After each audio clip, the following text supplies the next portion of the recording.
Hello everyone, and welcome back to the Blaise XPerience once again. You are joining us for episode 87 today.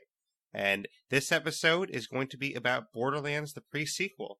So I'm your host Derek as always, and we have talked about Borderlands once in the past. We talked about Borderlands 1. We're doing the same thing we did for that and the Borderlands Pre Sequel here. Basically, I'm going to be playing through Borderlands 2 as well, but we did it in chronological order. So I'm going to be doing a retrospective episode on each of these games. And then I'll also do one on the Tales from the Borderlands series as well. Or technically it's one game, but it's a series of episodes. So I'm going to do one on each of those. So you will see a Borderlands 2 retrospective at some point.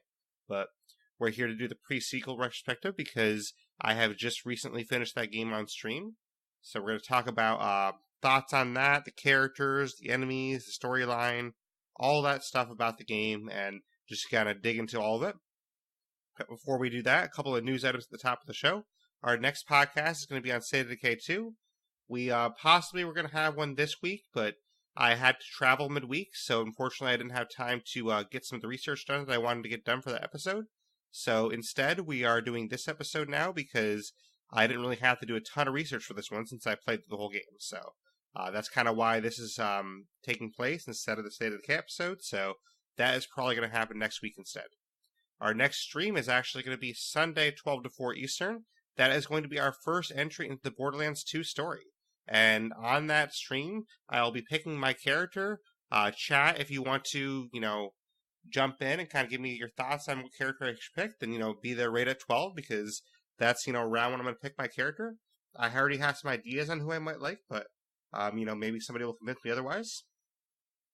And on Monday, we're going to have the Game Pass Revisited Game of the Month. Right now in the votes, that is Life is Strange leading that. So if that did win the vote, then we would play Life is Strange Before the Storm, since we already finished Season 1. So that's what we would play on Monday if that won the vote. And on Tuesday is going to be another State of Decay doubleheader. So we're going to do a 12 to 4 Eastern stream of State of Decay 2, and then a night stream of 8 p.m. to 12 a.m. for State of Decay 2 as well. So it's going to be 2 streams in the same day for State of Decay. And that's kind of our schedule next week. But we are here to talk the pre-sequel, so let's kind of get into that. And to help us get into that, we have a guest coming back for the third time. He's kind of the resident Borderlands guy on the podcast. Please welcome back to the show, Zombie Killer Ma. How are you, Zombie? Good. How are you? Glad to be back. Yeah, I'm glad to have you back. We had a fun time talking about Borderlands 1, so we're here to talk about the pre-sequel as well. Yep. Can't wait. And I think except for I think there's only one stream you didn't join me on for all of Borderlands that I played. So there's one stream for Borderlands 1 I did at night that you didn't join me on, and that's literally the only stream. So you've been there for every stream I've done for Borderlands. Yeah.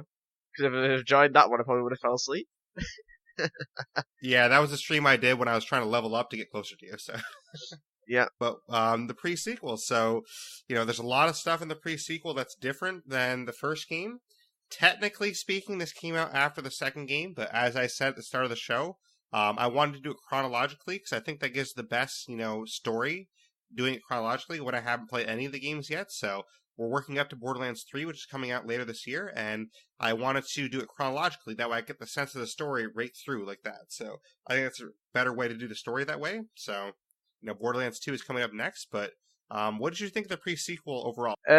Overall, the pre-sequel in its own way is it's interesting, so to say, because it takes a new twist on Borderlands. Obviously, you beat it it being on a moon called Elpis, which is Pandora's moon.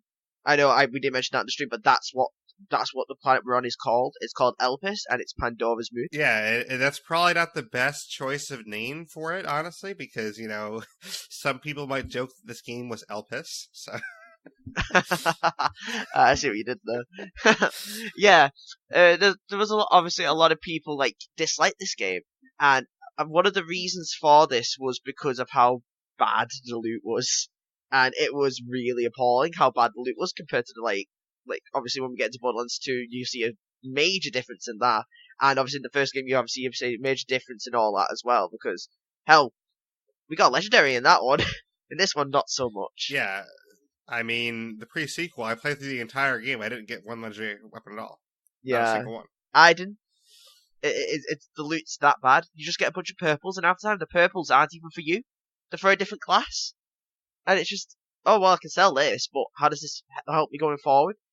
Newsflash, it doesn't. Yeah, the best gun I got in the pre-sequel was it was like on the final mission we were playing, and Tanda's actually, who's playing with us, he opened a crate and found this like unicorn gun, and he basically found that and dropped it for me. That's the best gun I got the entire game. Yeah. A gun that got given to you was the best weapon. That says a lot. Yeah, like I didn't even find it myself. Like he found it in a crate. He's like, "Well, I don't need this. You want to try it?" That gun is awesome though. I think it was called like the Boomicorn or like something like that. I don't know, something crazy. Yeah, it Like basically it's like a unicorn shotgun. Yeah, it shot unicorns basically. I know it makes no sense whatsoever, but this is Borderlands. Anything makes sense in the world of Borderlands. But hey, it's better than the guns I had, so I used it for the final mission. You know, it works. Yeah, it did. Oh man. But obviously, you know, before we get into the story, we do have some characters for Borderlands. So, do you want to talk playable characters first? Or you want to talk enemies first? It's up to you really. It's up to you really. Like, which one do you prefer? All right, let's talk about some of the playable characters first. Let's go with that. So, Okay. I know 3 of these fairly well because I play one character, you play one, and then Tan has played one for most of the time he was with us. But there's a couple of these that I didn't try or didn't see at all, so we can kind of start with them, and you can kind of help us, you know, learn about what these characters are. So, the first one, we did see this character in the first game, but they weren't playable. In this game, they were playable. So that's Claptrap. Yeah. Claptrap is Claptrap basically, as as we saw in the first game. It's just basically Claptraps are basically really like dull-minded is the word we call them. Dull-minded is a better word to call them. Basically, they're stupid. There's the insulting word for them. But this particular Claptrap, basically, what happened was, obviously, he got guilt-tripped into doing this, thinking he was doing the whole world a favour by Jack.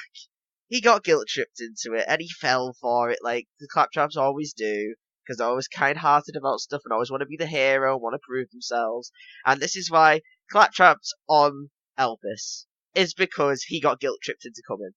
I think he had something to prove. Yeah, and honestly, Claptrap's pretty funny, but from what I hear, the character that's playable isn't the best character. I guess his special, it like rotates through several specials throughout the game. So basically his special skill or whatever, if you use it, it gives you a random special skill throughout like the series of the game. So basically you don't know what you're getting when you use it, and to me that kind of, I wouldn't really like that, because I mean, I want to know what I'm getting when I use my special. Yeah, I had a bit of like testing out with that, and yeah, it is completely random what you get. Like, you go into your skills things, and normally you know what you have, and you know how to neutralize this really well. But the minute you have Claptraps on, it's completely random what you get, completely random. So you have to basically adjust your playstyle into whatever skill, or whatever like ultimate ability that you get. It is really annoying. Like, I wish they hadn't have done that, because if they would have kept to one skill, then it would have been 10 times better for Claptrap. Yeah, I guess story-wise it kind of makes sense, because he is a machine, so maybe he was able to like download how to do all these skills, but I mean, he's considered the mistake is what they call him, and yeah, I don't know, I just never really want to use him, so. Yeah. All the Vault Hunters that are on Elpis basically don't like Claptrap. Nobody in this series likes Claptrap because, as they would called it, he's annoying. And it's basically a mistake that shouldn't have never been created, according to Jack. So, but it's also as well as, I think the reason he has all these random abilities that happen is because he over-prepared himself. And in having something to prove, this is why he has so many of those traits. Because he downloaded too many of them, and he wants to prove himself that he has all these different abilities that he can use, that he's actually worth keeping in the group. Do you know what I mean? I think that's what the story is with that. Yeah, I mean, I can see why they wouldn't like him really, because like he wouldn't really be, you know, seem like a normal Vault Hunter. So I guess it makes sense story wise why they really like. Yeah. What is this guy doing here? Like, so. It's weird. It's just weird. Like you say, that's just like you wouldn't think that Claptrap that you saw in Firestone at the start of the first game became a Vault Hunter. You just would. Yeah. So, I don't know. I mean, Claptrap is what it is. Like, if you use him, then great, good for you, I guess. But I would never use him personally. Yeah. But we do have another character that I did learn about a little bit in the story of the pre-sequel, but I didn't actually see anyone play them, and that is the Jack Doppelganger character. Okay, so Jack's doppelganger is basically this Hyperion like nerd engineer, right? And the reason he got put into this experiment is because, from what I found out, he was basically behind on his rent. So in order to repay the debts that he had, he basically put himself forward for this thing. He didn't know what he was getting into until he was told there and then, which you can find from the epilogues that we obviously did in the story, which we find in Jack's office. Basically said he got randomly put in this surgery, and obviously you can tell from the audio files that we listened to that he didn't expect what was told to him, that, oh, you're going to have this random surgery to become Jack. Now, anyone in Hyperion who basically admire, like, Jack, because obviously he's this guy who can flirt with the ladies and get everyone else and stuff like that. So everybody in Hyperion kind of wants Jack in a way. So to do this in a way would be an honor, but at the same time it's like, well, I'm basically throwing my life away for the next 6 years, 5 years. I can't remember the exact year for it. But basically it was meant to be a doppelganger to stop the real Jack from getting executed in case any assassins ever wanted to try to kill him. Yeah, so basically you're just putting yourself in harm's way to be the guy that gets shot in such a day. Yeah, exactly. So I wouldn't really sign up for that, but I mean, more power to this. I think his name was like Tom or Tim or something like that. But, Timothy. Hey, Timothy, yeah, there you go.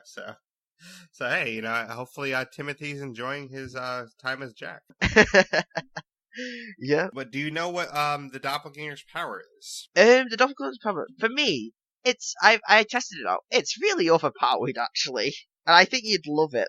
Basically, he summons some decoys of himself that are damage decoys, and basically what they do is not only take damage, but they deal that damage back at other people. And if you get to his ultimate ability at the end of his skill trees, one of his skill trees will literally have an ability where he can spawn in a badass version of one, which is the first ever time in the whole series, like, you can ever spawn in a badass, like, character to defend you, which I thought was very unique for this character. But it's also the fact as well that, obviously, he's playing Jack, and Jack's obviously arrogant and self-centered and stuff like that. And one of the perks that he has as well is the fact that he gains more from his teammates going down than if they're actually up and fighting. And I just like the way they designed the character overall. Interesting. So basically, if we go down, then it actually helps him? Yeah, it benefits him. Yeah, he gains extra health, damage, all the rest of it. Well, it's kind of interesting power then. Yeah, it is. So you benefit from your teammates going down and basically dying. It's weird, but it works for Jack because he has an ego. And it works really well for him. Fair enough. I mean, it's still not a character that would really work for me that much, but, I think it'd be interesting to play as Jack, though, even though it's technically a doppelganger. I think it'll be still interesting to, hear the voice lines and hear, Jack talking, even though it's not really Jack. Well, you listen to the voice lines of, obviously, Jack doing it, but it's Timothy. In his heart, it's Timothy trying to talk. And there's these moments with, Moxie, where if you're talking to her as him, he gets really flustered, and he'll break back into Timothy, but with Jack's voice. So he'll be really shy and hey, yeah, and it's like a really awkward thing like that. And I think there's one point where when you realise that obviously, you see Moxie completely out of character at one point, and I'm pretty sure we'll talk about that a bit more later. But basically, when he sees her out of character, it's even from like, oh my god, you're even more prettier outside of character. He's like, oh god, don't tell me jealous or anything like that. Just like, oh god, please marry me. Like that kind of oh god moment. And it's just like, I loved it because it's Timothy trying to play somebody he's not, and it's funny because it's in Jack's voice. Right. And it just makes me laugh. And that's kind of the cool thing, though, is, all these characters have their own personality, sort of, so it's cool to see the different personalities come out like that. Yeah, each character has their own way of interacting with the world around them, which I found really cool, because in the first game, your characters never spoke. Yeah, that's actually true. The first game, your characters really don't speak at all, so I didn't even think about that until right now, but that's true. Yeah. In this one, they do. And the best ones, in my opinion, is when Nisha's talking, because she, pardon my French when I say this, but she's a real bitch throughout the whole thing to Moxie, especially. Who is? Nisha, the bounty hunter. Well, I guess we can get into her next then. I mean, I was going to go to somebody else, but we'll go to her first. So, who is Nisha then? So Nisha is a bounty hunter, and she basically went around and got bounties for like all the sheriff's departments in Pandora and stuff like that. But then one day she was like, I'm bored. I'm bored of this. So when Hyperion came calling and Jack heard about how good this bounty hunter was, she was hiding. She went, screw it. I've got nothing better to do. I'll go to the moon and I'll hunt a vault. It's great. Kind of odd, but it's not like a normal choice most people would make. But yeah, exactly. Like she was bored of doing a bounty hunter job, so she went, screw it. You know what? I'll go to the moon and I'll do whatever this random Hyperion job wants me to do. But throughout this whole thing as well, like, we know we didn't get to hear most of the voice lines because none of us played Nisha. I mean, Tanda's played Nisha, but we didn't hear the voice lines because half the time either me or you were activating the missions for our voice lines to be spoken rather than his. Right. So, throughout this whole thing, she develops a thing with Jack. Like, she loves Jack at the end of this. I'll just say that. Interesting. They get together at the end of this. Just say that's the comics and stuff like that. They get together canonly for this whole thing. And basically she admires him from day one. Like she loves the way Jack does things. Just basically I'm gonna be really arrogant, and as long as you're not pissing around, you're fine by me. But if you're pissing me around or leading me this wrong way, I'm gonna have you killed, and I'm going to kill you, and I'm gonna show no remorse about it. And it's especially true when, obviously, you hear Jack on about, obviously, his ex, which used to be Moxie. And then Nisha go over and basically call her, oh, look, it's a sad, depressing, slutty clown, is the correct word she calls her. And I take it Moxie doesn't really like that much? Yeah. She basically just goes, oh, well, that's a really nice, lovely introduction, isn't it? Yeah, so she really hates her right off the bat. And I'm just like, wow, alright then. Just listen to these voice lines. She's just like this no-nonsense type of character that's just like, I don't care. I'll just say something offensive and I don't care. It doesn't affect me. Oh, wow. Interesting. Yeah, I mean, she was never really a choice option for me at all because she's considered, the gunslinger type of class, and that's not really something that I subscribe to as much. So that's not like, my type of style as much. So for me, this was never even an option, but yeah, it's interesting to hear kind of her story a little bit like that because I know Tandas likes her, but to me, like, she was probably my last choice. Like, out of all 6 playable characters, she's the last one I think the reason Tandas likes her as well is because I remember him saying that he's not that accurate when it comes to most stuff. She has her ability is basically being able to auto aim at enemies and shoot them, and she basically locks onto each enemy as she's killing them. So you kill an enemy, she'll lock onto the nearest one, and it'll just be a lock on constantly, so you'll never miss a bullet. But isn't her special kind of bad though? Because we haven't talked about her special yet. I've heard that her special isn't the greatest one. That is a special. That's basically it. Special, okay. That is the special. Yeah, she basically just sits there, locks onto enemies. I think what I read at some point is that her special can sometimes get you into trouble because it locks onto an enemy you don't want to lock onto. Yeah, it'll do that. Yeah. Yeah, it's exactly that. So you might be there wanting to kill like the major boss, for example. Say, for example, you're versus like a boss, and you lock on to that boss, but then you accidentally press a button, you lock onto another enemy. You're gonna stay locked to that enemy while this boss is killing you in your ult. So you're literally screwed because you can't aim back until you've killed that one enemy, and it's like a really like stiff, just like turn. It isn't just like a free aim where you can free aim it around. It's just stiff turning constantly. And it's really annoying, especially because it can get you in trouble, especially if you're versing bosses, because you don't have any peripheral vision around you. You have to rely on your teammates to cover you while you're doing it. Yeah, so to me, I wouldn't really like that much, but I mean, I guess Tandas enjoys it, so I Fair guess, enough. Yeah. Good for you, Tandas, though. Yeah. But one of the other characters that Tandas used, I probably do like this character a little bit more, and this is a character that I actually did almost choose, and that is Aurelia, or considered the Baroness. Yeah. Aurelia is this cryomancer, and she has this shard that she throws around, and basically she freezes all of her enemies. And basically when you throw this shard, and this is her special ability, when she's throwing this shard, it'll stay on that enemy until they've frozen to death, and then it'll move on to the next enemy, so it'll ricochet throughout all of them.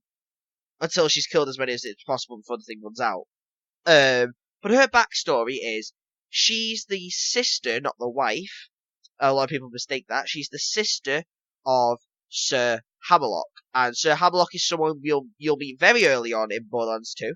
Like you'll meet him almost like immediately. It's like one of the first people that you meet, like Claptrap, for example. It's one of the first people that you'll meet, and all the rest of it. But okay, so I wouldn't know him yet, but a lot of people listening to this would probably know him. Yeah, a lot of people probably know him already. Yeah, but obviously when we play on Sunday with Borderlands 2, you'll meet him fairly quickly, so you'll get to know who he is right off the bat. But basically, she came to Elpis because of scientific purposes, so to speak. She doesn't really let on why fully. She was there, but she's a glutton for money. So she took the money and she was like, okay, what do you want me to do? I want you to go to the moon. Okay. I'm getting paid all this money? Great, okay, I'll go. I don't care whose lives are hurt. I'll just go there because obviously I want this money. She's basically really greedy and arrogant and stuff like that, which is the complete opposite to when you obviously meet her brother in the second game. They're complete opposites to each other. But as she's described, if you watch something like the gameplay, she's described as being very cold-blooded, where she's not really caring about who she kills as long as the money pays. Essentially, she's like a bandit who basically has a shard that can freeze people. That's the best way to sum her up. Interesting. Yeah, because I mean, I think that freeze power is something that I would personally enjoy, and that's kind of why I sort of gravitated to her. But then I kind of like looked into her more. I'm like, I don't really know if that's the character for me. I think there's somebody else for me. So yeah. But did you ever use her a lot yourself? No, I didn't really, because I had my favorite character from the get-go, because obviously I loved one of the characters. And I don't know if we're going on to my character or your character next, but that's fine by me. Yeah, we can go into your character, so let's talk about your character. Who's your character? Okay, so I love Athena in this. I love Athena, because obviously she's no nonsense. She's like, okay, but like I'm not going to take any shit from anybody, basically. Pardon my French again, but she has this like attitude where it's just like, I'm not going to make friends. I'm simply here because on my contract it says I have to do this. And her motto is basically loyalty above everything else to the mission. Not to people, to the mission. It's specific. To the mission. So she doesn't care about creating these friendships with people. If anything, all the people that she's with, she doesn't care. They're just associates. And once these are gone, she wipes her hands clean of them. She's just like, okay, I wipe my hands clean of these people. I don't care. I'm just here because in my contract it says I've got to go to Elpis. I've got to help this guy called Handsome Jack out. And I've got to just do this. And it's just loyalty to the mission above everything else. And that's her motto. And that is her motto, especially because in the first game, Athena used to be one of the Dark Corporation assassins who were the enemies for the first game. And she went and betrayed General Knox, because this is the first ever time in her arc where she actually had feelings to obviously what he was doing wasn't right. Like, killing innocent people wasn't right. And in her book, killing innocent people, unless she's got a justified reason for killing people, she's not going to do it. So that's why she left and obviously betrayed him. But she says it pretty much herself when you listen to her epilogue. It's loyalty to the mission, not to people. So if you're doing something I don't like, I'm going to kill you as soon as the contract's done. And then, as well, we move on to, obviously, her special ability. And I love it, because basically, her special ability is... Yeah, her special is really awesome. She throws a shield in front of herself. And this absorbs all the damage in front of her. And then, when it's thrown out, all that damage... Like, she throws out the base damage, which is like 35% of it. But, double that, from all the damage that's been took from that shield, is thrown into everybody, and it ricochets between everything. So basically, what they're dealing to you, you deal immediately back at them. But there's different ways you can take her abilities. So you can have her stuff deal less damage, but ricochet more between people. You could have her melee be overpowered and basically cause the targets to bleed and have more melee damage than most people. And also what she can have is basically this thing called a shock tether. And basically what this is basically when you unlock this ability, if she's hit by melee, by anybody, they'll immediately get electrocuted. Yeah, I've noticed you tend to like those characters that shock people. That's kind of your thing. Yeah, because obviously when you have these melee people like psychos, for example, who come out of like nowhere and try to hit you from behind, they're not going to do anything to you because you're going to shock them immediately and you're going to know they're there because they're screaming like, high heaven, oh, I'm being electrocuted. Well, not necessarily saying that because you wouldn't say that when you're being electrocuted. You wouldn't just scream, oh, I'm being electrocuted. You wouldn't scream that because that'd be stupid. But you can just hear them like basically just screaming. So you immediately know there's people behind you. But it's also just a zone as well, so you can keep melee people away from you while trying to deal with the people that are further back.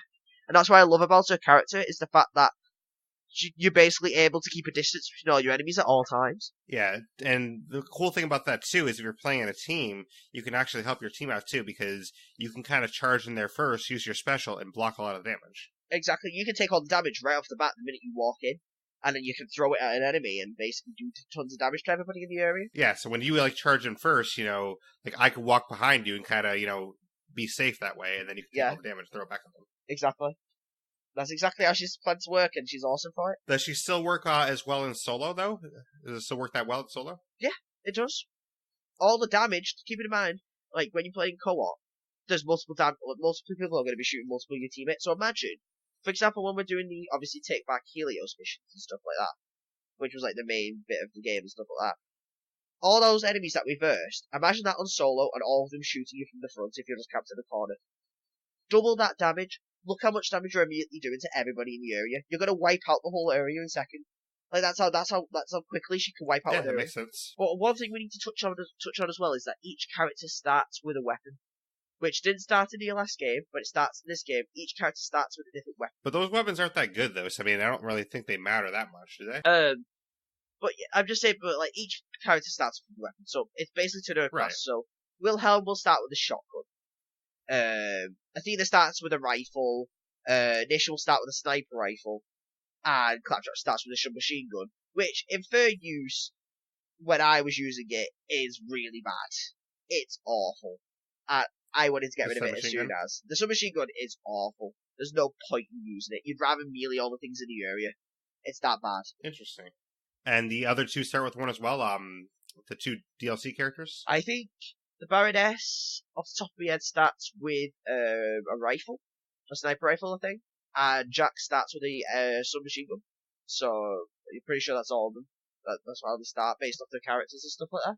Because the Baroness, it's like towards, obviously, like their characters. So, obviously, the Baroness is a hunter. Like an animal hunter. Hell, if she wanted to, she'd even eat stag.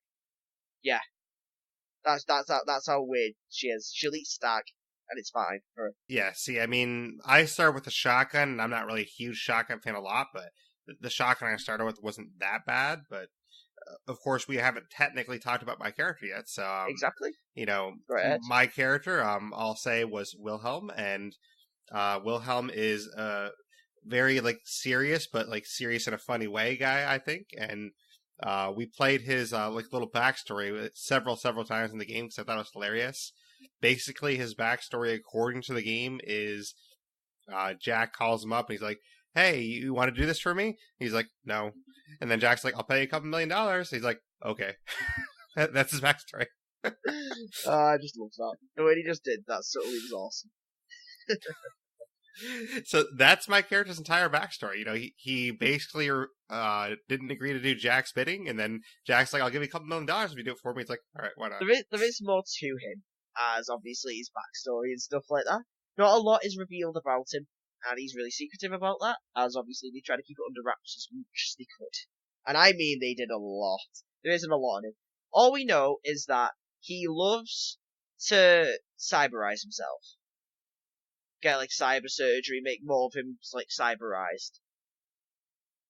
And he just loves these enhancements, like cyber enhancements, that he loves having all the time, which is really weird, but that's his like. But he's also, according to this, I think he wasn't like a big bounty hunter like Nisha was. I think he worked with the law for a while, and then he stopped, and then just went on his own for a while, like kind of like a vigilante, so to speak. He was kind of like that for a while. That's the kind of gist I got off of with his backstory. Yeah, I guess that makes sense. I mean, you get that a little bit, but you don't get it like too much in this story. But I guess you said that in 2 you get a little bit more, right? Yeah, in 2 you get a lot more on him. Yeah. So I guess I'll have to find out in 2 when I get there. But we didn't talk about a special though, and his special I thought was a really cool special and one that really worked well for me. and it's called Wolf and Saint, and basically it sends out 2 drones that help you out. So the Saint drone, it heals you up. So if you're low on health, you can throw out Wolf and Saint, and the Saint will heal you up. And then at the same time, it sends out this Wolf attack drone, and that attacks nearby enemies. So it's honestly a really helpful skill and a special, because basically, if you're ever low on health, you can throw this out and heal.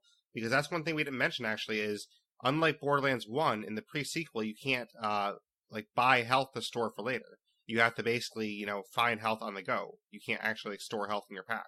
So having this ability, it basically gives you like a free reheal if you use the ability.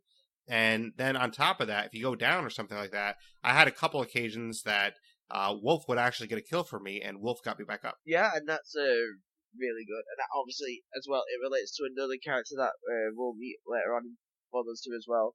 I'll explain as we go through that, but as well, there's different variations you could have took with your Wolf and Saint, as I was marking these down as I went through, did a bit of experimentation with them. And I wrote some notes based on this. But so basically, one of the first things you can do is obviously the one you said, which was just like health and attack and stuff like that. And if you would have, did you get Dreadnought? I'm pretty sure you did. Dreadnought is the class I went for most. Yeah, I only picked one thing outside that class, but I mostly went for Dreadnought class. Yeah, when you get that full Dreadnought class, the player has an ability to overcharge themselves, and this player through it basically overcharges I did get that, themselves. Yeah, it overcharges them, but then also it does that to players and Saints as well for a short period of time, that they become more thinking, and that's why you were getting more health, because while you were in that state, you were overcharging Saint at the exact same time. I noticed that as well when we were doing it. As well, there's obviously for a short period of time as well, Wolf gets an increase in movement, fire rate, reload. Like it doesn't even reload, but what the rest of it? Yeah, and basically, it puts down like a red circle that if you and your teammates stand in there, you actually reheal. Yeah. When the overcharge thing happens. Yeah, definitely. And as well, I just love the fact that you could go launch yourself into people, and you get tons of kills just from blowing yourself up at the end if you have to help your teammates. If you were down, for example, I love that. That was awesome. Stuff that they're specialized with. And this time around, Wilhelm was specialized in obviously his. I think you asked a question. I can't remember off the top of my head, but you were asking a question while you were using elemental stuff, why you were doing more damage than normal weapons. I don't know if you were asking me that at one point, but I'm pretty sure there was a question that was asked about that. And basically, that was the reason that is because Wilhelm actually specialized in all the elemental stuff, kind of like Lilith did in the first game. Wilhelm had it this time round, where basically when he was using like shock, incendiary, corrosive stuff, he had a chance to freeze people. It became more effective with cryo weapons. And whenever your shield was depleted, if you ever used like the cyborg stuff that I was telling you when I was telling you that cyborg class looked really cool. If you were to get that, the cyborg augmentation weapon would have fired an incendiary laser blast that lasted for short periods of time. You would have been able to just blast incendiary incendiary layers everywhere. Yeah, but that's once your shield had been fully depleted. So once your shield had fully gone, you'd have immediately started like shooting that everywhere. And then it can be reused once it's recharged itself, or once your shield's gone down.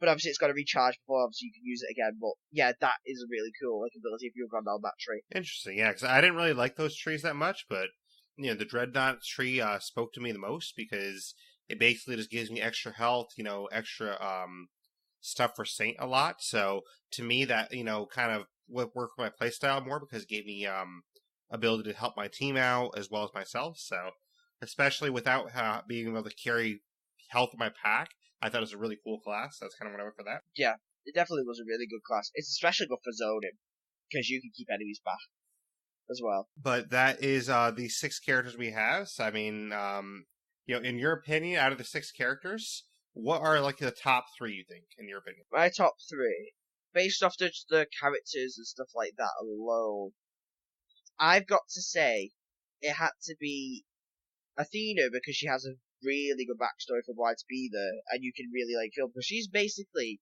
this main character for the whole thing. She relates her story about why, obviously, she went to the moon and why Jack became what he is. When we find out later on when he becomes and stuff like that, and the rest of it. And she's like the main protagonist, so to say. Not throughout the whole game, but she's the only character in the actual prequel of all the characters who explains everything that happened in the prequel and why they did everything that they did. The second one I'd say is Nisha, because you have that opposite side to her, where you have this character that's just a real bitch to everybody, kind of like a villain-esque person. I then think Jack, because Jack obviously has the doppelganger for Jack's also really good, because obviously the full name of Timothy Lawrence you wouldn't think is Jack's doppelganger. You just wouldn't, but he has that story behind him, and also you obviously get to see he's Jack, but inside he's still Timothy, and he talks a bit like Timothy sometimes, but it's in Jack's voice, and you can see obviously the difference, and it's really cool to obviously get that story as well, because that's one of the stories that are revealed. Then I'd say I like Wilhelm as the fourth one. And then so you're putting my guy fourth? Seriously? I'm putting him fourth for the simple reason of we don't get a lot on him at the start, and it's just like how. But you don't need to know a lot about him. I mean, he's got the Wolfland Saint. Like, it's a really cool ability. Yeah. It's the ability and stuff like that. But it's just like for me, I've got to like I when I'm looking at characters and who I like the best, they've got to stick out for me in this game, and he does, because obviously you don't know a lot about him, and it's that mysterious factor that I like about Wilhelm is you don't have a lot on him until the second game. Yeah, that's true. I mean, I just like how dry he is. Like, his dry humor is actually kind of fun sometimes. yeah, he has his moments for like one-liners and stuff like that, and it is good. But I feel like the three I mentioned before him kind of overpower him in that sense, because they do it all the time and it makes us laugh. But for me, he would be up there. Also, your character would be up there as well. I really like Athena, and I might have potentially chosen her if you didn't already have her, but I kind of want to play somebody different. And the other one that I would say spoke to me most would be Aurelia. I kind of like her freeze power. That seemed kind of cool to me, so those would be kind of my top three. Nisha would be last for me. She just didn't really speak to me at all. And I guess the doppelganger guy would be fourth, and Claptrap would be fifth, out of the ones that spoke to me. So that's kind of my order. So Wilhelm be one, and then we have a complete different one. Two would be Athena. To each other, which is really that's good. That we have a really different one to each other. We have our own reasons for picking certain ones. That's true. The only one we have the same is Claptrap. We both have him in fifth. Actually, yeah, that's true. I didn't realize that. Yeah, we both have him in fifth. But we talked about those, and we do have some enemies to face them. So, I kind of put down a couple enemies. Yeah. So, one of the enemies that we see early in the game, which is a pretty interesting enemy, you can kind of tell us more about, is the Marif. The Marif, for me, I wouldn't say he's an enemy of sorts. I think it's a fine line between it where he basically let the greed get to him, and he just betrays you, and you're just like, oh, well, I've got to kill this guy now because you betrayed me, and yeah, that's it. And that's all you really say about the Murph, because he's in charge of the main town until you guys turn up and kill him. That's how quick he's gone. You turn up to the town, you kill him immediately, and then that's it. He's gone. Well, yeah, but I mean, throughout some of the side missions we did, we actually got a little bit more of his story, and I think he's an interesting character, at least. Yeah, the thing is with him is, he went from a guy who had no power, who people thought was a joke, and then was given all this power, and then let it get to his head. It's a really sad tale of obviously somebody who just wanted to be recognised, just going overboard. And getting all this fame and all this stuff, and just not wanting to die, so betraying all of his friends if he has to, just to escape. Yeah, that's true. I mean, I think he's just a really interesting character when, a lot of these enemies weren't really. So I still consider him an enemy because he's still someone you had to deal with in the game. But I guess in the traditional sense of an enemy, he's not really a big boss or anything. He's just, some guy that was in charge. But yeah. I think he's interesting enough to at least mention. Yeah, he's interesting to mention. But it's also an important step on Jack's transformation, because you witnessed Jack's first dark deed when he just marches on in there and murders him immediately. Well, he does give him a chance. We can all just admit he does give him a chance, but then he just tries to kill him. So then Jack just full out brutally murders him. And then that's the first bit you see of Jack's transformation. And there's a few other bits we see throughout where obviously Jack's transforming into this tyrant. Yeah, because Jack starts out as not that bad, but then he kind of morphs throughout the game. Yeah, he turns into the dark side. Yeah, his dark side has to come out a lot more as we head through it.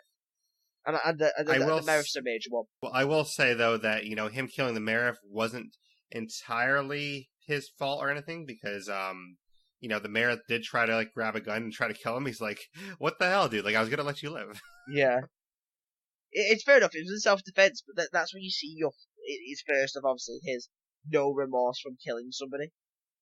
Like, he just didn't give a care in the world. True. He just literally went, "Oh, I was gonna give you a chance to live. Oh well."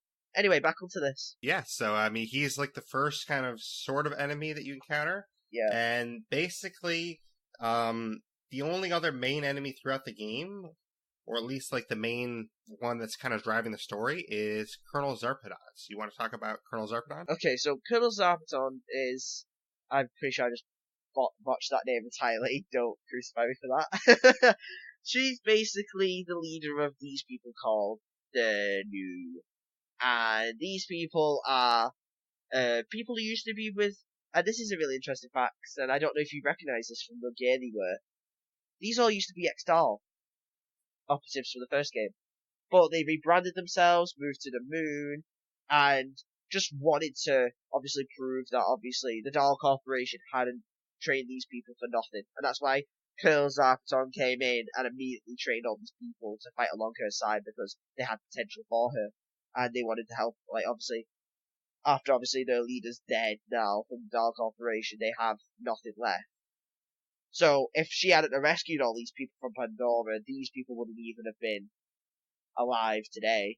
So that's why they all pledge allegiance to her. And that's why even when you do end up killing her at the end, her men still try to kill you. Because it's just that loyalty. She's basically like a savior to them throughout the whole thing. And they'll do anything to protect her. Yeah, I mean, she has a lot of enemies working for her, and it isn't until very, very late in the game that you actually get to, face her. So, basically you go throughout, like, almost the entire game without actually ever touching her. Yeah. Most of the time she just brags over the radio, like, over your echo log going the whole time, just, "Oh, yeah, I'm gonna do this, I'm gonna do that." Kinda reminds me of Commander Steel from the first game, where she blabs all this stuff, only this time you can actually kill her. So, unlike the first game where, the Vault Boss did it for us, this one we actually got to kill the person that was chatting all of the, the bull to us the whole time. We got to, like, put her in her place. Yeah, that's true. So, I mean, and I think as a boss, she's actually a pretty fun boss, because when you do get to face her, she's a lot of fun to face. I mean, it was actually one of the most fun moments of the game for me until we got to a different boss, but out of the whole game, she was one of the two most fun characters for me to face as an enemy. Yeah, because she has two lives. She has the mech that you defeat, and then she gets out, and she's immediately there with a massive, like, spear in her hands, and she's trying to whack you with that, and she's teleported all over the place and stuff like that. And then you have to kill her a second time.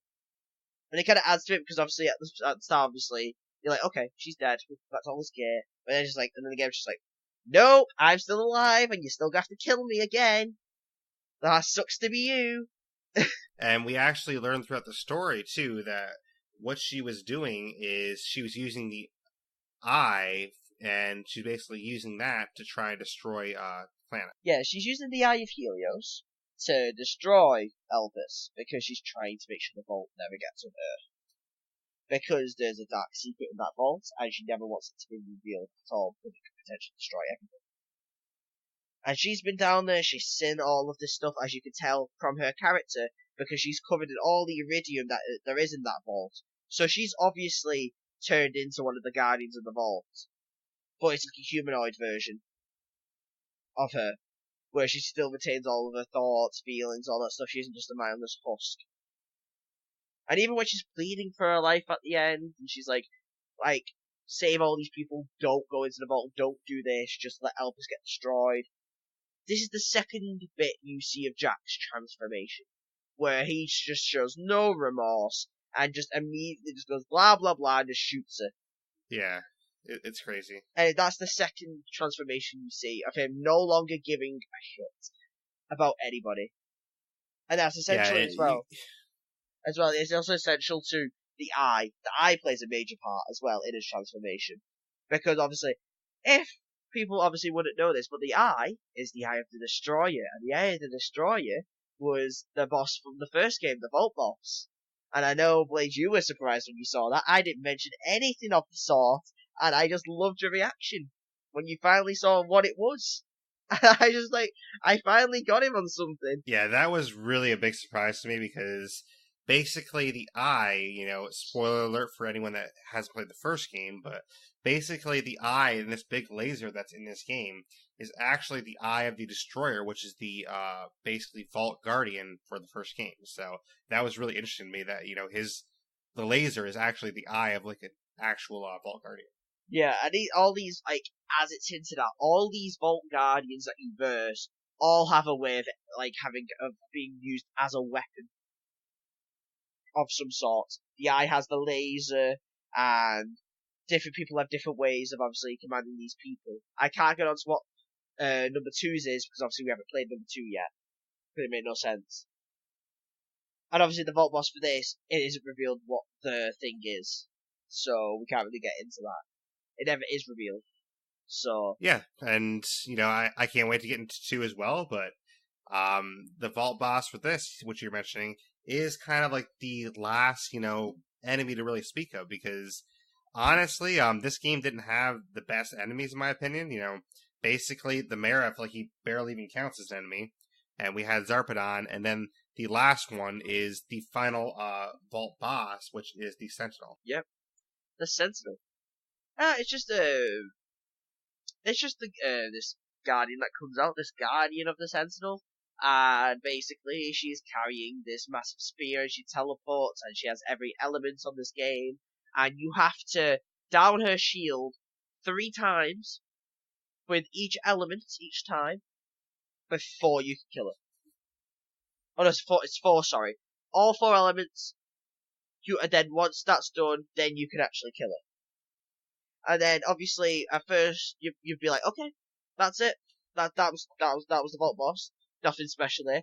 But wait, there's more, because a giant version of her comes through the floor, and then you have to repeat that process another 4 times. Yeah, that was really shocking to me, because when we faced the Sentinel, it was like this sort of small but nimble boss, and I thought we had beaten her, because you take down her shield, after you take down your shield, then you knock her down. I'm like, all right, cool, we won. Hey, this is awesome, we won.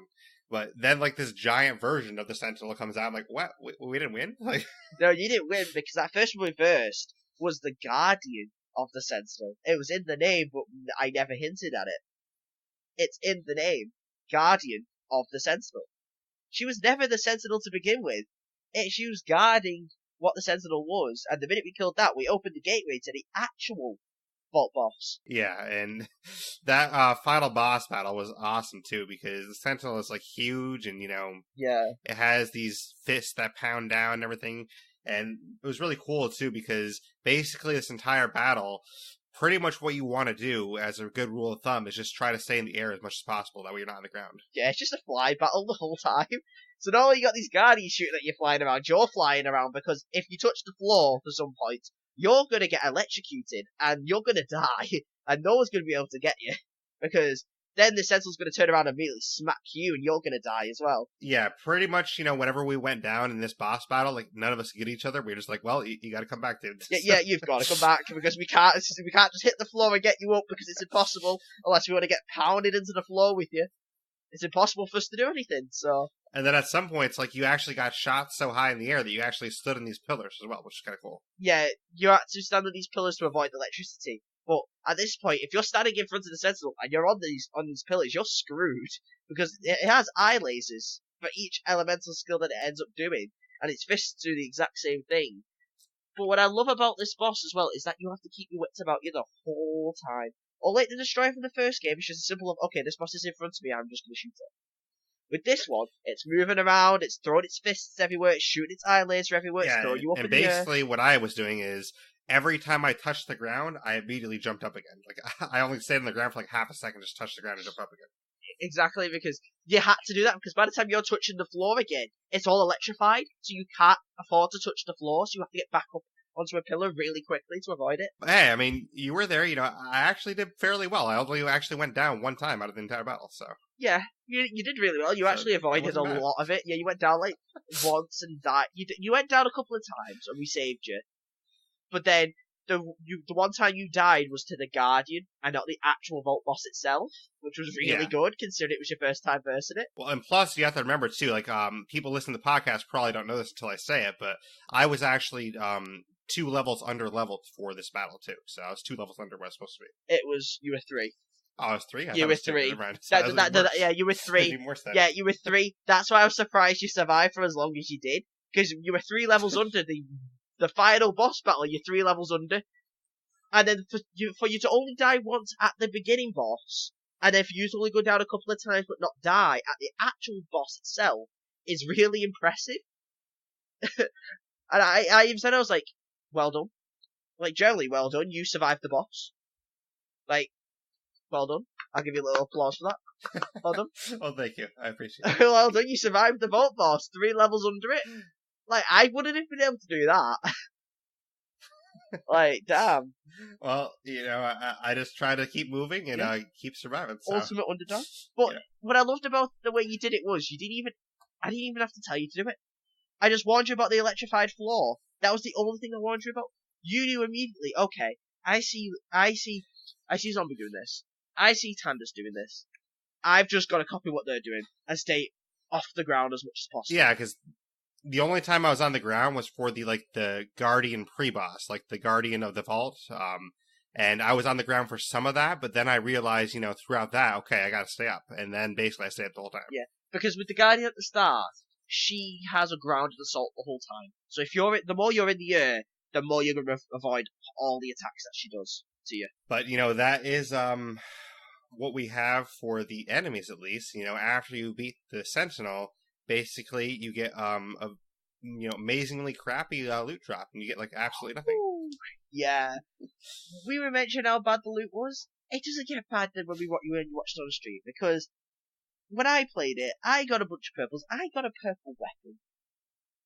We then do Blaise's stream version of it, and then he gets all blues and purples for stuff he doesn't even need. Yeah, it's like, I think Tan has got like a mask for his character. Yeah, he got an ultra rare mask. He got a legendary ultra rare mask for that boss that you only get half the time if you verse the raid boss. Just great. Like, wow. But hey, I did get purples. I got purple oxygen containers. Great! Because that's what we need, isn't it? Yeah, I mean, that makes it all worth it. Purple oxygen I containers. didn't think my that's luck. what I came for. I didn't think my luck could get bad until I witnessed what Blaise got. And I was just like, wow. Hey, if you don't think my luck can get bad, Wow. you haven't seen me go for that Echo achievement in State of Decay either. Oh no, I was that there. Echo achievement took me a long I time. was there. And just to say, I got it on my first attempt. I'm sorry. I'm sorry. See, this is my luck, though, Zombie. You got that Borderlands stuff, the Echo achievement. Like, I just don't have the best luck. So. You don't. You don't. Hopefully Borderlands 2 gives you better luck. Hopefully. And heck, I mean, you seem to have pretty good luck. You even won a T-shirt in a contest, so. Hey, exactly. Yeah. So, hey. You seem to have pretty good luck. I do. Oh, man. But, that's all the characters and enemies. Is there any other characters that we didn't mention you want to mention? Like, not characters that are NPCs in the previous Borderlands, but, like, characters we might have known before? I'm trying to remember. We already know, like, Moxie and stuff like that from the first game. We know Marcus, and yeah, I don't think there's any NPCs worth mentioning that are, like, new NPCs. You've got Nurse Nina.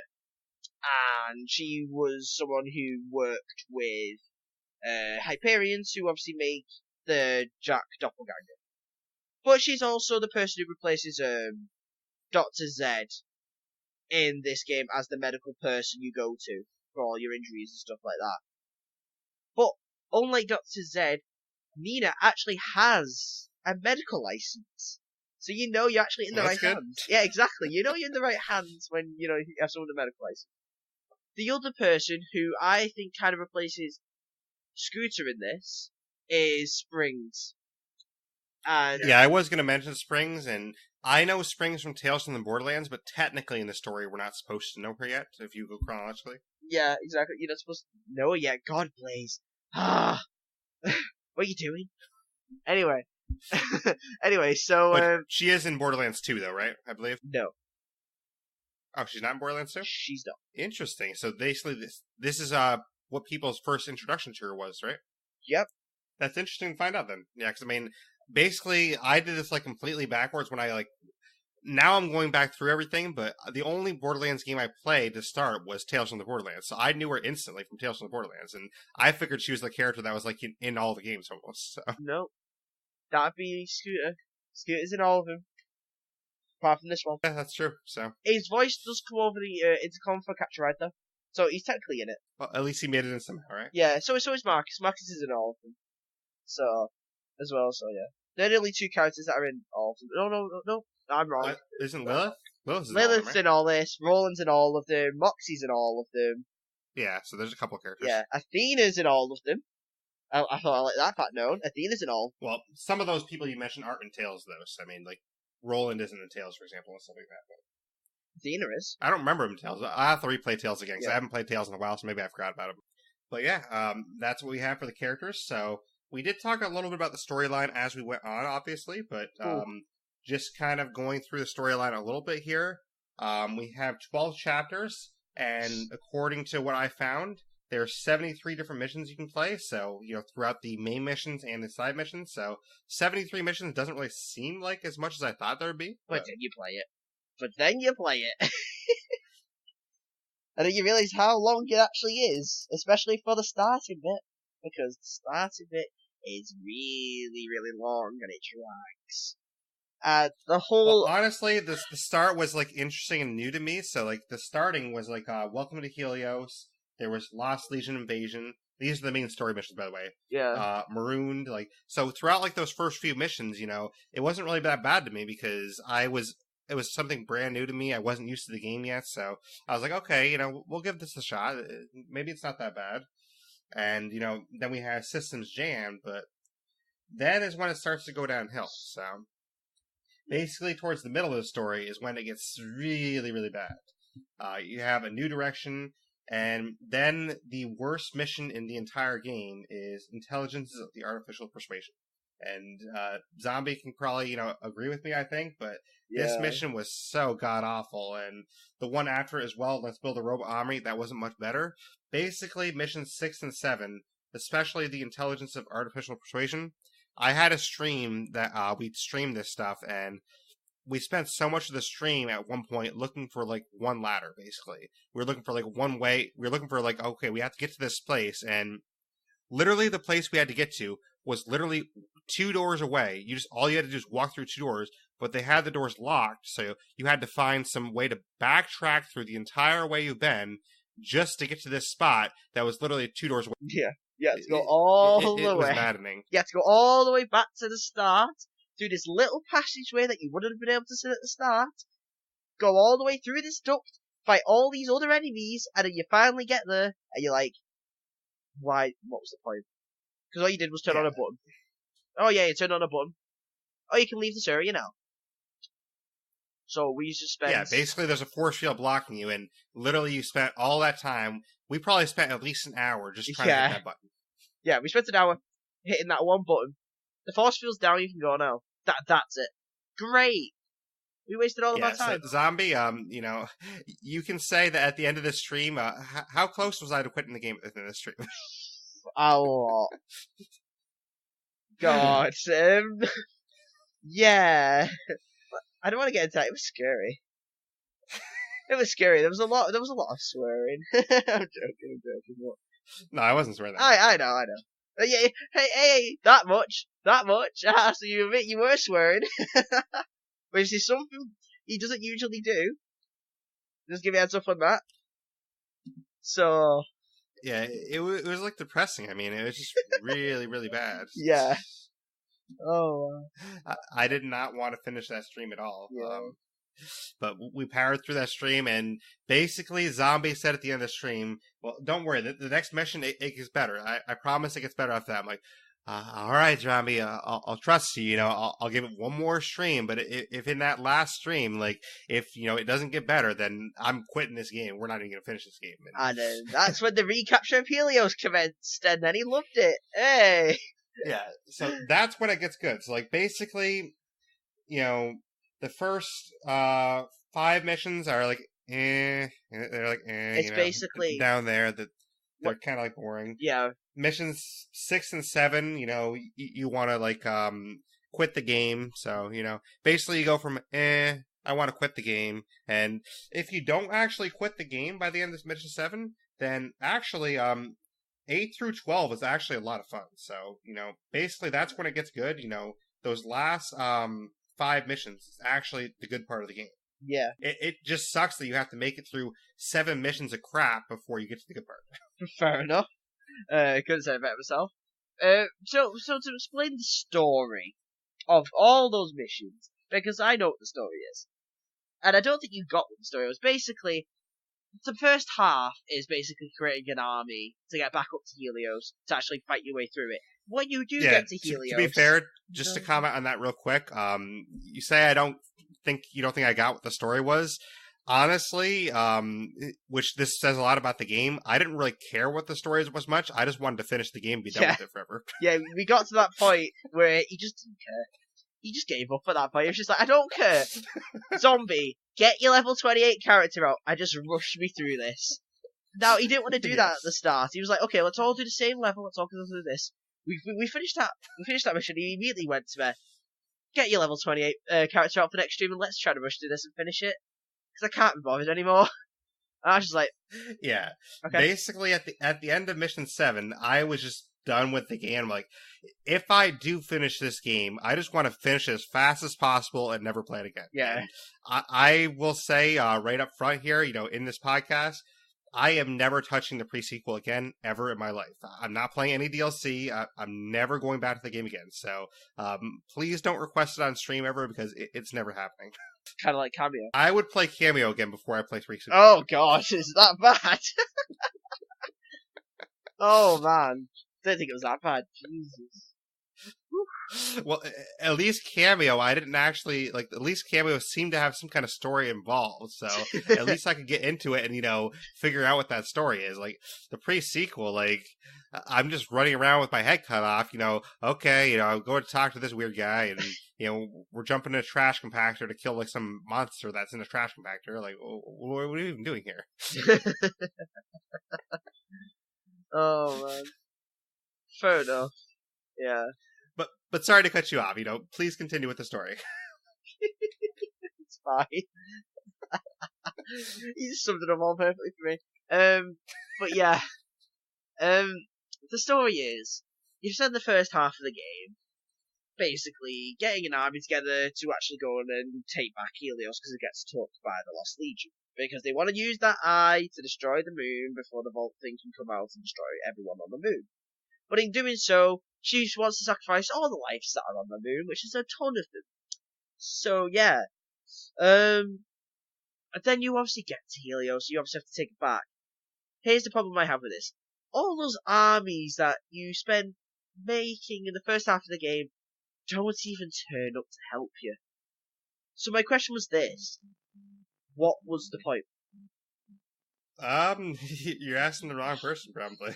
This is what I'm saying. It's like, what was the point of making all these armies that never turned up to help you? We did everything ourselves. 4 people took back an entire space station. Yeah, I mean, because you're making this robot army, and you never see a robot army. Exactly, it just never turns up. So what was the point of it? I can't say, honestly. I didn't make the game, so yeah. Maybe you could ask Randy Pitchford.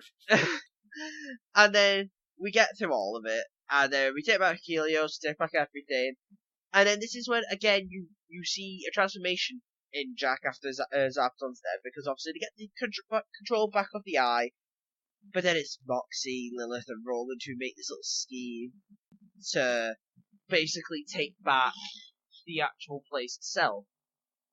And what happens then is they basically betray Jack.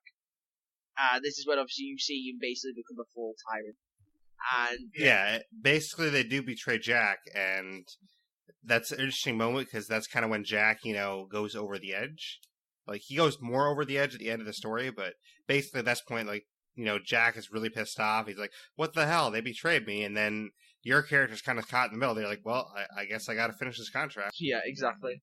You just gotta finish this contract now, and then we can just be rid of him.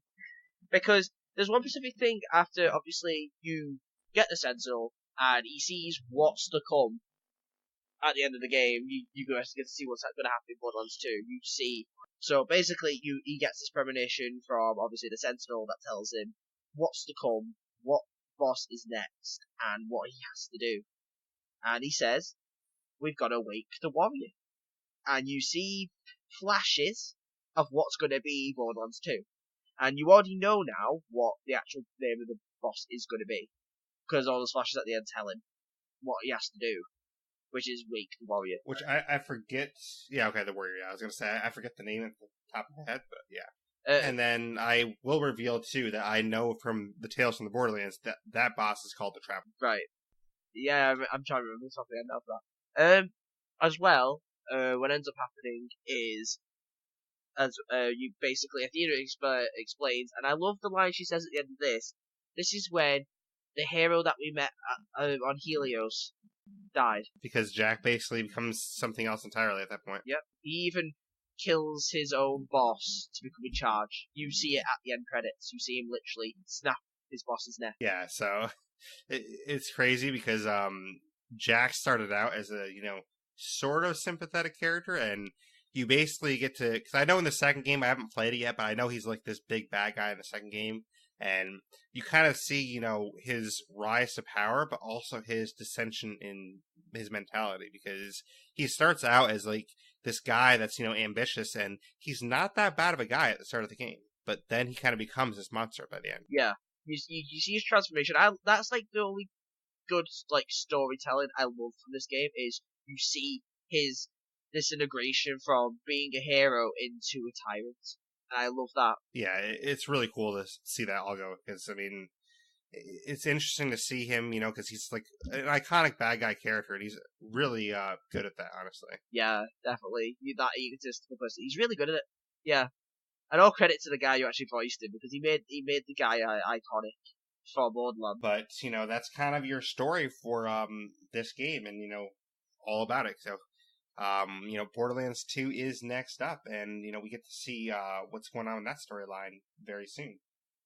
But if you continue to play this game after you finish the story, which I will definitely not be doing, so never going to happen, so please don't ask. But if you wanted to play the DLC, what options do you have in the DLC? So you have this doll slaughter pit where you just kill enemies upon enemies upon enemies, and you get gear and stuff like that for the Doll Corporation, so they can use like Derreck experiments. That's what I got from it. Okay. The next one is the Holodome, which is basically the Underdome that we played in the first game, only it's all a bunch of holograms, and they all just get respawned in there, and you basically just traverse them all. Okay.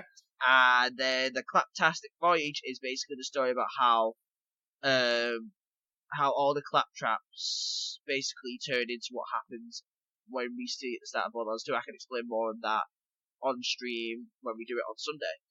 Because right now it spoil it for you, so. Okay, so basically we'll get that story more on Sunday? Yeah. Fair enough. So, I mean, basically out of the three, it sounds like it's just random killing, and the Claptastic Voyage actually is interesting out of the three. Yeah. But the first two don't sound that interesting to me, because, I mean, basically, I'd rather play Borderlands 1 and just, play through the Borderlands 1 The Holodome is basically the downgraded version of the Underdome. Is Moxie still there? No. Damn, you don't even have Moxie there? So, like, what's the point of it? Exactly. And the Shock Drop, Slaughter Pit, which is like the doll stuff, is that any interesting at all? You tried it? It's interesting in the sense of obviously they get you for an experiment that they're trying to see like obviously how long it takes someone physically to obviously they're trying to test obviously your physical skills and how much it takes for them to like finally beat you to the point where you're not able to complete it. Fair enough. So I guess if you do like this game enough to try DLC for it, Claptastic Voyage seems like your only good bet. Yeah. But honestly, we're getting to the end here. We're gonna say some positives and negatives about the game, but personally, I would say just watch the story on YouTube and just avoid the game. Honestly. Fair enough. Fair enough. I'd tell people the same, to be honest. Don't, and Yeah, I've told my friends as well. The only redeeming part of that whole game is the battle for Helios and the vault boss at the end. That redeem that game in some sense. Yeah. And I will say that, like, the first time you find out that the eye is like the eye of the destroyer, that is a pretty cool moment too. That's one of the cool moments. It's a nostalgic moment, yeah, and I like the way they did that, obviously. And I like the way I actually finally surprised you with something because I didn't mention it at all. And you're like, oh my god, is that the destroyer from the first game? Oh my god. Yeah. Because the whole time I was thinking, like, okay, they have this laser. Like, I was thinking it was just, like a giant laser beam. And like, wait, the laser's actually an eyeball? Like, wait, what? And then they said the eye of the destroyer, and then you like, it was like, it sparked up in your head, just like, oh my god, it's the one for the first game. I was like, yeah, it is, yeah. And I was secretly at the time, I had my mic muted and I was giggling because I was like, I finally got him.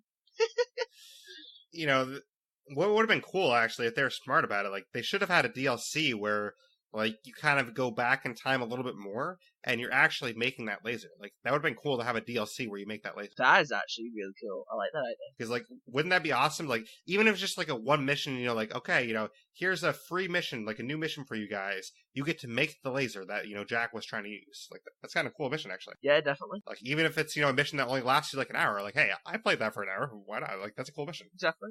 But, some positives and negatives in the game. It's mostly negative for me, but the positives, I do like the final boss battle. You're saying that's one of the shining points of the game. It's a very fun boss battle. The boss battle's a lot better than the first game. I can't speak to the second game yet, but when I play through the second game, I'll let you guys know how I feel about that. But this boss battle at the end is definitely a lot better than the first game because, as Zombie said, it's more interactive. You kind of move around more. The boss actually rotates. Like the first game, the boss battle, it's literally just a boss right in front of your face. So you can literally just hide behind a rock, come out, shoot him. Hide behind a rock, come out, shoot him. Like you really don't have a lot of challenge for that first boss. Yeah, I know. And then another positive for me is the gliding and jumping in the air. So like I like the zero gravity aspect where you can kind of just jump around. You can have like some shots in midair. Like it's kind of cool, like shooting your gun off in midair. Connecting with enemies and. That is a cool feel, so I do appreciate that, but the negative to that is because of that, you have this oxygen element where you can run out of oxygen and you have to, tank up your oxygen at, like, different little air pockets and stuff, and that just has a bad feel to it all around. Yeah, because it kind of, like, defeats the point of obviously exploring this new world that you're in. It defeats the whole point of it. Because you're like, okay, I want to explore this place. Oh no, my oxygen's gone. Oh crap, we need to go into this quick. Okay, now we can keep exploring. Oh, let's try it again, we need to get into this pocket. And now we can keep exploring. It's just annoying. Yeah, so it's just really weird, and I don't like the oxygen element. It just takes you away from the game and just makes you not want to play as much. And, we already spoke of the bad loot as well. I mean, out of the entire game, I never found a legendary weapon once, so yeah, that is a very bad thing as well. And another negative I have is, missions 6 and 7, they honestly made me want to quit the game. Like, if, honestly, the honest truth is that if Zombie didn't tell me, okay, the next mission's really fun, trust me. Yeah. If he wasn't there to tell me that, I would have quit the game right there. Like, I would have never played through the game because, Zombie played through the game before and he told me, okay, trust me, this, taking back Helios, trust me, it's going to be fun. So I was like, all right, I'll trust you, Zombie. But if Zombie wasn't there to tell me that, I would have quit the game right there. Yep, and then I would have told him off for quitting the game.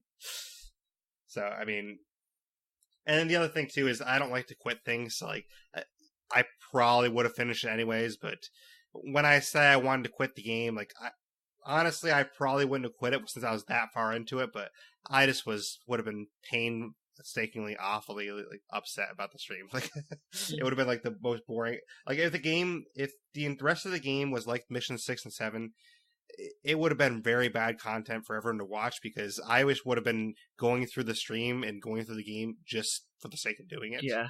And I wouldn't have had any fun at all. Like, this is saying if missions 6 and 7 were like the rest of the game, that is. So the way that rest of the game is 8 through 12 is actually a lot of fun. But if the rest of the game was as bad as 6 and 7, like, I basically had 2 more streams to finish the game after that. Those 2 streams, I just would have been so depressed. It'd be like, oh my god, I have to play this game even more. I can't wait till this is over. Zombie, please get me through this. I remember somebody just be like, just play at your higher level character, just get me, let's get it over with. Yeah, exactly. So that's another negative I have there. And honestly, the only other positive I could say is the characters are kind of cool, and some of their special skills are kind of cool. So like Wilhelm, I thought was really cool. The Baroness is a pretty cool character, I think. Athena's a cool character, so they have some cool characters. But overall, I would say this game has a really negative vibe to it. It's tough to get through. I mean, first 7 missions is such a slog, and honestly, even though the payoff at the end is pretty cool, like seeing that eye and seeing the final boss battle, facing Zarpedon, retaking Helios, like all that stuff is cool, but honestly, the amount of slogging and grinding you have to do for like that is super boring to get to mission 8.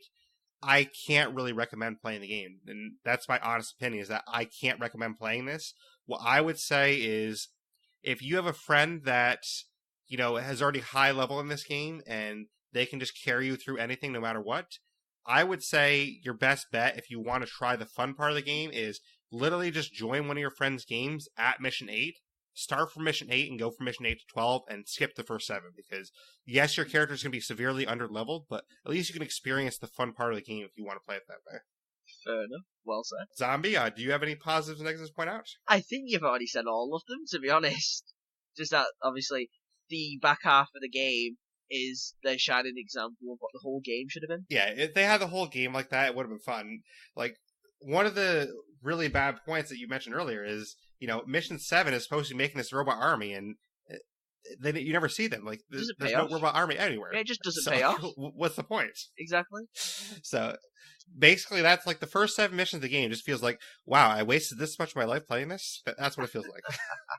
Fair enough. So I really hope Borderlands 3 isn't like that at all, but I think from what Zombie tells me, I think they've learned the lesson. So. Oh yeah, they definitely have learned the lesson. So hopefully Borderlands 3 is nothing like that at all, because it does worry me that Borderlands 3 has some space travel in it, so I'm still worried to some degree that they're going to have like oxygen, like all that weird crap in there. But... You'll see at the end of the DLC that we do for Borderlands 2 why they have to do that. Why they have to have oxygen? No, why they have to do the space travel between different worlds and stuff. Third game. Okay, gotcha. Yeah, it all explains that. Well, I guess I'll see that soon. But do you have any final thoughts on the game or anything? I think like all around enough has been said that basically your best bet is to just start from retaking Helios, and as Blaise said, that's the fun part of the game. Just get through all that and then that's it. Fair enough. And like I said, I can't really recommend this game as a whole. Just watch it on YouTube, or if you really want to play the fun part, jump into a friend's game that is at mission 8 or higher, and just go from mission 8 and kind of do it from there, because that's where the game gets fun. Honestly, the side missions aren't really that fun. The only interesting side mission to me was figuring out how I forget what it's called, but like it was in sub-level 13 Zombie, where you had like the radioactive stuff, and you figure out how that actually happened. So that was a little bit interesting to me. Yeah, how the infection on Helios started. Yeah, there you go. So that was a little bit interesting, but that's the only side mission I found a little bit interesting. I don't know if you found any side missions interesting at all. Yeah, I thought that infection of Helios was definitely intriguing. Don't even get me started on jumping into a trash compactor. Like, what was that on the shelf at? Yeah, I know. And then some of the side missions, like they were like crazily stupid, and just they ended in like 5 seconds. I mean, there's one side mission where we talked to a guy, and I can't remember all of it, but I said at the time, like, that's a mission? Like, seriously? Yeah. But basically, we talked to a guy, and literally the mission is you talk to the guy, you listen to his story real quick, and then you shoot a freeze ray at him. And that's you listen to him rant at you and swear at you, and then he's just like, just freeze him, would you? Done. Command it in, would you? Yeah. So... I don't know. I mean, which if that if that's like an interesting part of the mission, then I don't really know what the rest of the mission is I'm supposed gonna to be. say But 2 has some of those side missions, but there's community effects to each one. well, that's good at least. Yeah, so 'Cause, I you're mean, laughing. yeah, because that mission felt so out of place and so boring, and like it wasn't even funny to me. So I'm like, okay, this guy was annoying me, so I just shot a freeze ray at him. I guess whatever. Okay, let's move on. But that's basically what we have for you on Borderlands Pre Sequel. So we are gonna have our next stream on Sunday, 12 to 4 Eastern, and that is gonna be Borderlands 2. So I'm gonna pick a character, and I'm sure Zombie already has his character in mind, which I believe is gonna be the Siren, right, Zombie? Maybe. But you jump into that stream and find out what character I end up going with, and what character Zombie ends up going with. But that should be fun, and that'll be my first foray into Borderlands 2. That will be our only Borderlands 2 stream of the week, but after this next week, we will be playing Borderlands 2 twice a week until we finish the game. So we estimate it's probably gonna take us about 5 streams. So about 5 4-hour streams, we're probably gonna get through the game. That's what we kind of estimate. And then we have the Tales from Borderlands to get into after that. But on Monday, we're gonna have our Game Pass Revisited Game of the Month. So that's gonna be a game that we revisit from the Game Pass catalog. And in this case, it's going to be Life is Strange, I think, but if more votes come in for other games, then it could be something else. But I believe it's gonna be Life is Strange at the moment. So that would be Beyond the Storm, which is like the prequel to the first game. So we'll play through.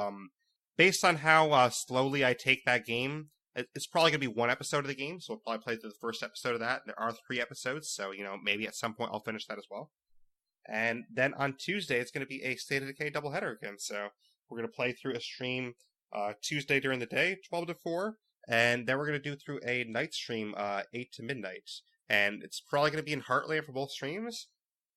Kind of what my plan is on the Tuesday day stream, 12 to 4, I'm probably going to do some prepping for a speed run, kind of like, get my feet wet and figure out what I might need, what strategy I want, and then depending on how that prep goes, I'm thinking the Tuesday night stream, 8 to 12, I might do a solo speedrun of Heartland. So it'll depend on how the prep goes on Tuesday or in the day, but I do want to try that. I think it sounds like a lot of fun. So, stay tuned for that. But Zombie, I appreciate you being here. And if people want to contact you, how can they do so?